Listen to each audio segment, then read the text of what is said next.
ఒకేసారి 7గురికి మరణశిక్ష. నేరస్తుల్లో ఒక రాజవంశీకుడు. తప్పు చేసిన వారికి శిక్ష పడాల్సిందే, కానీ ఆ శిక్షలు మరణదండనగా మారితే ఎంత దారుణమో ఊహించడానికి భయంకరంగా ఉంటుంది. ఇలాంటి శిక్షలను విధించడానికి దేశాల మధ్య పోటీ కూడా ప్రారంభమైంది. కువైట్ ప్రభుత్వం ఒకేసారి 7గురు నేరస్తులకు మరణశిక్ష అమలు పరిచింది. నేరస్తుల్లో ఒక రాజవంశీకుడు కూడా ఉన్నాడు.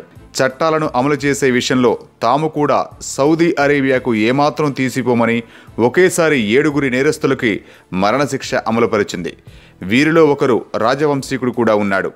పోయిన సంవత్సరం సౌదీలో కూడా యువరాజుకు మరణశిక్ష అమలు జరిపారు. తాజాగా ఈ కేసుల్లో ఉరిశిక్ష పడిన కువైట్, ఇథోపియన్, ఫిలిప్పీన్ దేశాలకు చెందిన 3 మహిళలు, వీరితో పాటు ఈజిప్టుకి చెందిన 2 వ్యక్తులు, ఓ బంగ్లాదేశీయుడు, మరో కువైట్ని ఉరితీయడం జరిగింది. అయితే ఈ 6గురితో పాటు రాజకుటుంబానికి చెందిన షేక్ ఫైజల్ అల్ అబ్దుల్లా అల్ షబాబ్ను కూడా ఉరితీశారు.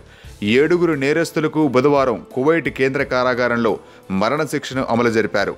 కొత్త ఏడాదిలో తొలిసారి మరణశిక్షను అమలు జరిపిన నేపథ్యంలో కువైట్ అంతటా గంభీర వాతావరణం నెలకొంది. ఉరిశిక్ష అమలుకు ముందు తమ బంధువులను కలిసే అవకాశాన్ని కల్పించారట అధికారులు. ఎంతైనా ఇలాంటి చట్టాలు తప్పు చేసిన వారికి పెద్ద హెచ్చరికలే జారీ చేస్తున్నాయంటున్నారు ప్రజలు.